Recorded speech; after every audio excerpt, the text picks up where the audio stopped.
الحمد لله رب العالمين وأشهد أن لا إله إلا الله وحده لا شريك له وأشهد أن محمدا عبده ورسوله صلى الله عليه وعلى آله وصحبه وسلم تسليما كثيرا أما بعد انشاءاللہ آج اور آج کے بعد کے ایام میں رمضان کے جو دن بچے ہوئے ہیں اس میں ہم زکوٰۃ فطر سے متعلق احادیث پڑھیں گے، اور اس سلسلے میں ہم نے شیخ محمد ضیاء اعظمی رحمه اللہ کی کتاب الجامع الکامل فی الحدیث الصحیح الشامل، الجامع الکامل فی الحدیث الصحیح الشامل کے زکاة الفطر کے باب کو اختیار کیا ہے۔ شیخ نے اس میں باب اس طرح قائم کیا ہے: جموع ابواب ما جاء فی صدقۃ الفطر، جموع ابواب ما جاء فی صدقۃ الفطر، صدقہ فطر سے متعلق جتنی احادیث آئی ہیں ان کے ابواب۔ پھر شیخ نے انہیں 6 ابواب قائم کر کے تمام احادیث کو ذکر کر دیا ہے۔ آپ جانتے ہیں کہ عصر حاضر کی یہ وہ نادر حدیث کی کتاب ہے کہ جس میں شیخ نے تمام صحیح احادیث کو ایک جگہ اکٹھا کر دیا ہے۔ اس کا مطلب صدقہ فطر سے متعلق، زکوٰۃ فطر سے متعلق تمام صحیح احادیث ان ابواب میں انشاءاللہ آ جائیں گی۔ آثار کا مسئلہ الگ ہے، آثار یعنی جو صحابہ کے اقوال، آراء، فتاوے ہیں وہ الگ مسئلہ ہے، لیکن مرفوع احادیث نبی کریم صلی اللہ علیہ وسلم کی تمام مرفوع احادیث زکاة الفطر سے متعلق انشاءاللہ اس کتاب میں آ جائیں گی۔ اور یہ ہمارے سامنے الجامع الکامل فی الحدیث الصحیح الشامل المرتب علی ابواب الفقہ، یہ اس کی 4تھی جلد ہے، اور 4تھی جلد کا صفحہ نمبر 587 ہے۔ الجامع الکامل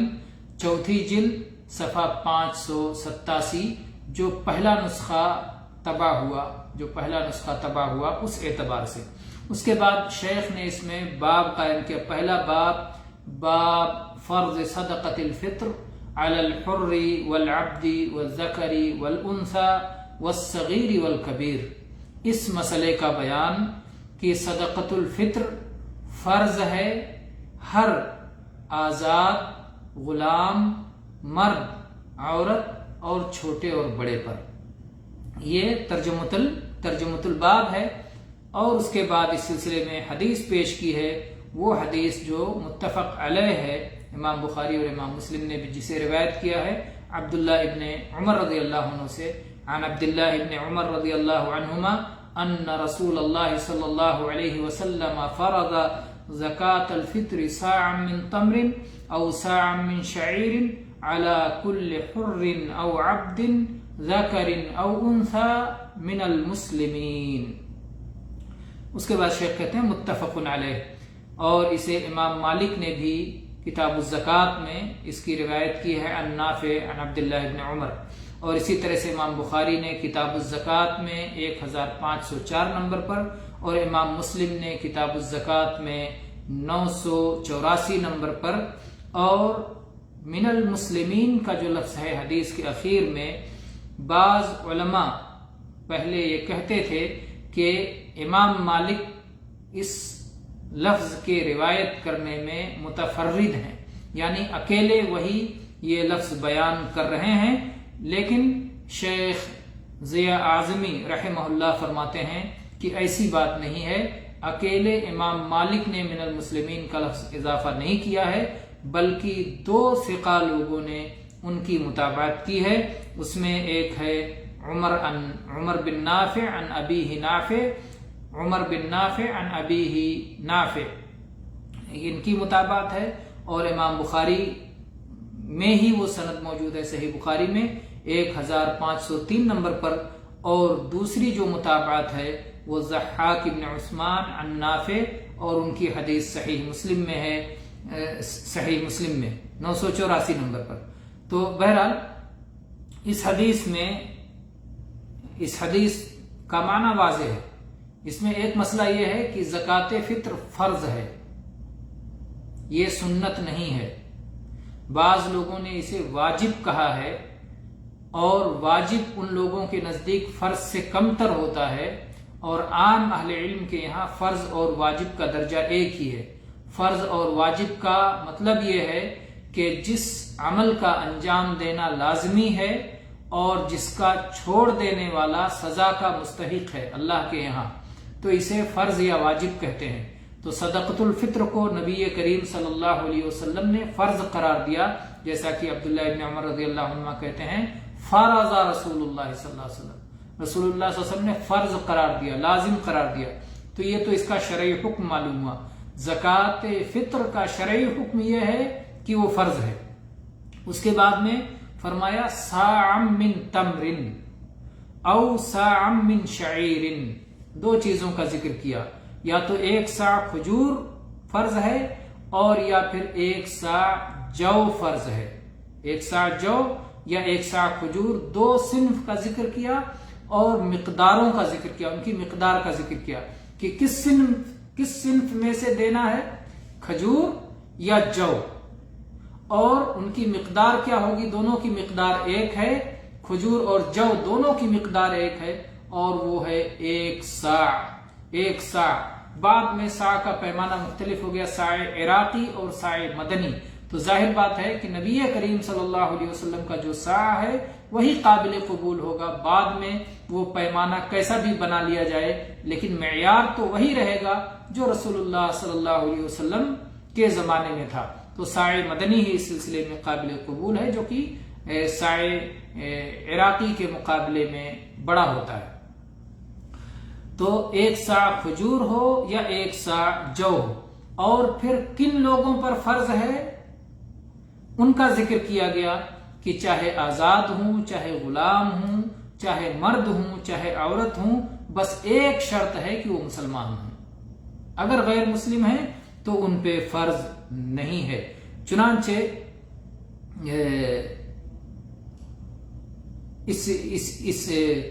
اسی مسئلے کے مطابق ائمہ نے، امام مالک، امام شافعی، امام احمد،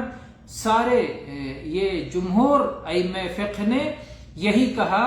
کہ اگر ایک انسان کے پاس کچھ غیر مسلم غلام موجود ہیں تو ان کی طرف سے زکات فطر ادا کرنے کی ضرورت نہیں ہے، کیونکہ زکات فطر یہ مسلمانوں کے اوپر فرض ہے، غیر مسلم پر فرض نہیں ہے۔ اور اسی طرح سے امام ثوری اور ابن مبارک اور اسحاق، یہ تین جو امام ہیں، ثوری، ابن مبارک اور اسحاق، یہ کہتے ہیں کہ اگرچہ غیر مسلم ہوں غلام، ان کی طرف سے بھی زکات فطر ادا کیا جائے گا، لیکن ظاہر بات ہے کہ حدیث میں جب یہ لفظ ثابت ہو گیا کہ مسلمانوں پر ہے فرض، تو پھر یہ مسئلہ حدیث کے مطابق ہی اس پر عمل ہوگا۔ تو یہ رہی پہلی حدیث جس میں بہت ساری باتیں معلوم ہوئیں۔ ایک یہ کہ زکات الفطر فرض ہے، دوسرے یہ کہ زکات الفطر کھجور میں سے یا جو میں سے دیا جائے گا جو انسانوں کی خوراک ہے، انسانوں کی خوراک میں سے دیا جائے گا۔ تیسری بات یہ معلوم ہوئی کہ اس کی مقدار ایک صاع ہے۔ ایک صاع یہ ناپنے کا برتن ہوتا تھا، آج کے زمانے میں جب اسے وزن کیا جائے، مختلف لوگوں نے مختلف اوزان کیے ہیں، لیکن شیخ ابن باز رحمہ اللہ نے احتیاط کے ساتھ 3 کلو قرار دیا ہے کہ 3 کلو چاول یا اسی طرح سے اسی کے آس پاس دوسرے غلے بھی 3 کلو کے آس پاس اگر ہوں تو سب کے سب ہو جائیں گے، تو 3 کلو اس میں ہو جائے گا۔ ایک صاع کا اندازہ اہل علم نے متعین کیا ہے انسان کے چلو سے لب، دونوں ہتھیلی بھر کے، اس طرح سے متوسط ہاتھ سے دونوں ہتھیلی بھر کے اگر 4 لب بھر کے نکال دیا جائے تو وہ ایک صاع ہو جائے گا۔ تو آپ اپنے ہاتھوں سے 4 لب بھر کے ناپیں اور پھر اس کا وزن کر کے دیکھیں کہ کتنا ہوگا۔ گیہوں وزن کریں کچھ نکلے گا، چاول وزن کریں کچھ نکلے گا، جو وزن کریں کچھ نکلے گا۔ ایک ہی غلے کو مختلف کھیتوں کا پیدا ہوا غلہ اور مختلف انداز کا ردی یا بہتر دیکھیں تو وزن مختلف ہو جائے گا۔ اس لیے احتیاط کے طور پر ایک وزن جو اختیار کیا گیا ہے وہ سب سے اچھا ہے، شیخ ابن باز رحمہ اللہ کا اختیار، کہ 3 کلو ادا کیا جائے۔ تو بہرحال یہ اس میں مقدار زکات الفطر کی کیا مقدار ہونی چاہیے یہ ہو گیا، زکات الفطر کی جنس کیا ہونی چاہیے یہ ہو گیا، اور زکات الفطر کن لوگوں پر فرض ہے یہ ہو گیا کہ یہ عام مسلمانوں پر فرض ہے، مرد ہوں عورت ہوں، چھوٹے ہوں بڑے ہوں، آزاد ہوں غلام ہوں، سب پر فرض ہے۔ اور استطاعت کی شرط ظاہر ہے کہ ہر عمل میں استطاعت کی شرط ہوتی ہے۔ اگلی حدیث جو شیخ ذکر کر رہے ہیں وہ دیکھتے ہیں۔ عن ابن عمر رضی اللہ عنہما قال فرض النبی صلی اللہ علیہ وسلم صدقۃ الفطر او قال رمضان، یعنی صدقۃ رمضان على الذکر والانثى والحر والمملوک صاعا من تمر او صاعا من شعیر فعدل الناس به نصف صاع من بر فكان ابن عمر رضی اللہ عنہما يعطي التمر فأعوز أهل المدينة من التمر فأعطى شعيرا فكان ابن عمر يعطي عن الصغير والكبير حتى إن كان ليعطي عن بنية وكان ابن عمر رضي الله عنهما يعطيها الذين يقبلونها وكانوا يعطون قبل الفطر بيوم أو يومين متفق علیہ۔ یہ حدیث بھی متفق علیہ ہے۔ اس میں آپ دیکھیں کہ پچھلی حدیث سے اور اس حدیث میں بعض چیزوں میں فرق ہے۔ وہ کیا ہے؟ عبداللہ ابن اس میں بعض زیادتی ہے، کچھ اضافہ ہے۔ عبداللہ ابن عمر رضی اللہ عنہ کہتے ہیں کہ نبی کریم صلی اللہ علیہ وسلم نے صدقہ فطر کو فرض قرار دیا، یا بعض روایت کے الفاظ ہیں صدقہ رمضان کو، تو گویا اس کا دو نام ہو گیا، ایک زکات رمضان ایک زکات فطر، یا صدقہ رمضان اور صدقہ فطر، اس طرح سے اس کا دو نام ہو گیا۔ اللہ کے نبی صلی اللہ علیہ وسلم نے اسے فرض قرار دیا کس پر؟ علی الذکر والانثى والحر والمملوک، مرد پر، عورت پر، آزاد پر، غلام پر، سب پہ، ہر مسلمان پر گویا فرض ہے۔ اور کتنا مقدار کیا؟ صاع من تمر او صاع من شعیر، چاہے کھجور ایک صاع ہو چاہے جو ایک صاع ہو۔ اس کے بعد فرماتے ہیں فعدل الناس به نصف صاع من بر، پھر کچھ لوگوں نے آدھا صاع گیہوں اس کے بدلے نکالنا شروع کر دیا۔ تو گویا نبی کریم صلی اللہ علیہ وسلم نے تو ایک صاع بتایا تھا، لیکن کچھ لوگوں نے اپنی رائے کو اختیار کرتے ہوئے اور قیاس کرتے ہوئے کہ اس زمانے میں چونکہ گیہوں مہنگا تھا اور کھجور سستا تھا، آج کے زمانے میں الٹا ہے، کھجور مہنگا ہے گیہوں سستا ہے، لیکن اس زمانے میں گیہوں مہنگا تھا اور کھجور سستا تھا، تو کچھ لوگوں نے یہ سوچا کہ جتنا کھجور مہنگا ہے اس کے لحاظ سے ایک صاع کھجور کے بدلے اگر آدھا صاع گیہوں دے دیا جائے تو وہ چل جائے گا، تو کچھ لوگوں نے دیا۔ تو یہی ابن عمر رضی اللہ عنہ کہتے ہیں کہ کچھ لوگوں نے اس کے بدلے آدھا صاع گیہوں دینا شروع کر دیا، لیکن خود عبداللہ ابن عمر رضی اللہ عنہ کیا کرتے تھے کہ کھجور ہی میں سے دیتے تھے۔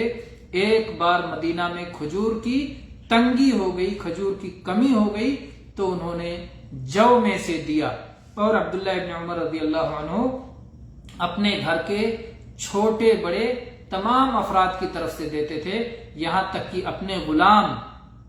نافع کے بچوں کی طرف سے بھی عبداللہ بن عمر رضی اللہ عنہما زکات فطر ادا کر دیا کرتے تھے، اور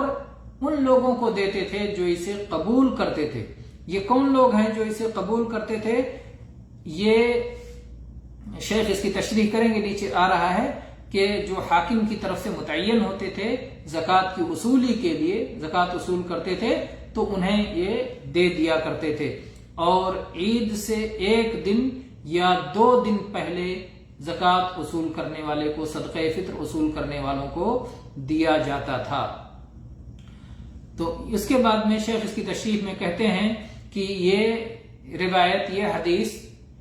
امام بخاری نے کتاب الزکات میں 1511 نمبر پر، اور صحیح مسلم میں 984 نمبر پر، اور اسی طرح سے لفظ یہ بخاری کے ہیں، اور اس میں جو فجعل الناس عدلہ مدین من حنطہ، یہ امام مسلم کے یہاں نہیں ہے، صرف امام بخاری کے یہاں ہے۔ تو اس میں یہ چیزیں آ گئیں کہ اگر حاکم وقت کی طرف سے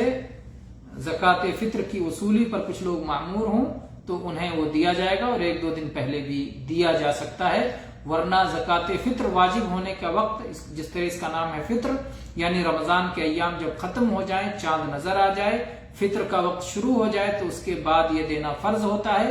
اور صلاۃ عید پڑھنے سے پہلے تک اس کی ادائیگی لازم ہے۔ البتہ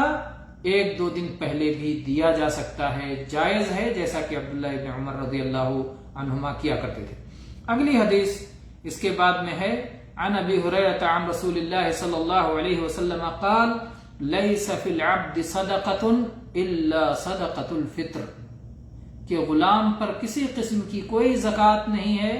سوائے زکوٰۃ فطر کے، کوئی صدقہ واجب نہیں اس کے اوپر، کوئی لازم نہیں ہے سوائے زکوٰۃ فطر کے، اس لیے کہ باقی زکوٰۃ کا تعلق مال سے ہے اور زکوٰۃ الفطر کا تعلق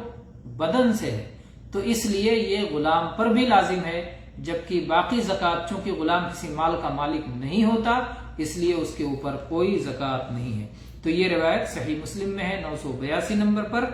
اور اسی طرح سے اس کے بعد میں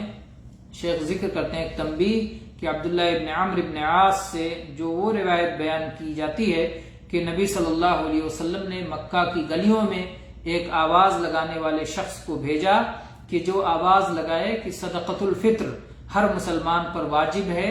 مرد ہو عورت ہو، آزاد ہو غلام ہو، چھوٹا ہو بڑا ہو، 2 مد گیہوں یا اس کے برابر غلہ، تو وہ حدیث ضعیف ہے۔ 2 مد گیہوں یعنی آدھا سا، نصف سا گیہوں یا اس کے برابر غلہ دے دیں تو وہ حدیث ضعیف ہے۔ اسے امام ترمذی نے 674 نمبر پر روایت کیا ہے، اور امام ترمذی نے اس کے آخر میں کہا ہے ھذا حدیث حسن غریب، اور اس کے بعد میں یہ روایت ذکر کی ہے، اس میں ایک شخص ہے عمر بن ہارون، اس روایت میں ایک شخص ہے عمر بن ہارون جو متروک ہے، اور اسی طرح سے ایک شخص ہے سالم بن نوح جو مختلف فی ہے، جسے ابن معین اور نسائی اور دارقطنی وغیرہ نے ضعیف قرار دیا ہے، اور اسی طرح سے جو ہے وہ روایت بھی صحیح نہیں جو انس بن مالک رضی اللہ عنہ کے نام سے بیان کی جاتی ہے کہ لا یزال صیام العبد معلقا بین السماء والارض حتی تؤدى زکاة الفطر، یہ روایت بھی صحیح نہیں ہے کہ ایک بندے کا روزہ آسمان و زمین کے درمیان، ایک بندے کا صوم آسمان و زمین کے درمیان لٹکا ہوا ہوتا ہے جب تک کہ زکوٰۃ فطر کی ادائیگی نہ کر دی جائے، تو یہ حدیث بھی صحیح نہیں ہے۔ اسے امام ابن جوزی نے العلل المتناہیہ میں روایت کیا ہے خطیب بغدادی کی سند سے، اور ابن جوزی نے پھر فرمایا ہے کہ اس میں ایک راوی ہے عبد الرحمن ابن عثمان، لوگوں نے اس کی حدیثوں کو چھوڑ دیا ہے، اور امام ابن حبان نے اس شخص کے بارے میں فرمایا ہے لا يجوز الاحتجاج به، اس شخص کی حدیثوں سے استدلال کرنا جائز نہیں ہے۔ اور پھر شیخ فرماتے ہیں، شیخ ضیاء اعظمی رحمہ اللہ فرماتے ہیں کہ مجروحین میں ابن حبان نے مزید اس طرح کی بات کہی ہے کہ منکر الحدیث یروی المقلوبات عن الاثبات ویاتی عن الثقات ما لا یشبہ احادیثہم۔ بکراوی، ابو بکر البکراوی، یہ بصری ہے ابو بکر البکراوی۔ اس کے بعد میں تو کہا کہ اگر یہ شخص ہے تو عبد الرحمن بن عثمان ضعیف ہونے کی وجہ سے حدیث ضعیف ہوگی، اور اگر کوئی دوسرا شخص ہے تو وہ مجہول مانا جائے گا اور پھر بھی حدیث ضعیف ہو جائے گی۔ اور اسی طرح سے جریر رضی اللہ عنہ کے نام سے جو مرفوعاً حدیث بیان کی جاتی ہے ان شہر رمضان معلق بین السماء والارض لا يرفع الا بزکاة الفطر، ان شہر رمضان معلق بین السماء والارض لا يرفع الا بزکاة الفطر، وہ حدیث بھی صحیح نہیں ہے کہ رمضان کا مہینہ آسمان و زمین کے درمیان معلق ہوتا ہے، زکاة فطر کی ادائیگی سے ہی وہ اوپر چڑھتا ہے۔ اسے بھی امام الجوزی نے العلل المتناہیہ میں روایت کیا ہے اور کہا ہے کہ اس میں ایک راوی محمد ابن عبید مجہول ہے، اور حافظ ابن حجر نے کہا لا یتابع علیہ۔ تو بہرحال یہ پہلا باب رہا زکاة فطر سے متعلق کتاب الجامع الکامل فی الحدیث الصحیح الشامل کا۔ انشاءاللہ ہم دوسرا باب بعد میں پڑھیں گے۔ اقول قولی ھذا واستغفر اللہ لی ولکم من کل ذنب فاستغفروہ انہ هو الغفور الرحیم۔